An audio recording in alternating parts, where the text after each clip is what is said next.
வணக்கம் மக்களே, நான் தான் உங்கள் மாடி தோட்டம். நம்ம பேஜை சப்ஸ்கிரைப் பண்ணாலும் சப்ஸ்கிரைப் பண்ணிவிட்டு இந்த வீடியோ பிடிச்சிருந்தா ஒரு சின்ன லைக் மட்டும் கொடுத்துருங்க மக்களே. என்ன அந்த விஷயம் கேட்டிங்கன்னா, கொடைக்கானல் நகராட்சிக்கு எப்படி ரோடு போடணும்னு தெரியுமா தெரியாதான்னு எனக்கு தெரியலை. ஏன்னா இந்த மாதிரி இப்போ காட்டுறேன் பார்த்தீங்கன்னா, இந்த மாதிரி ரோடை வந்து இந்த மாதிரி செப்பன் பண்ணுறாங்க.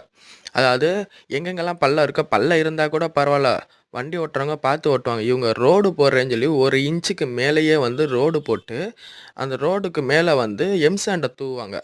காசு பற்றாக்குறையா என்னன்னு எனக்கும் தெரியல.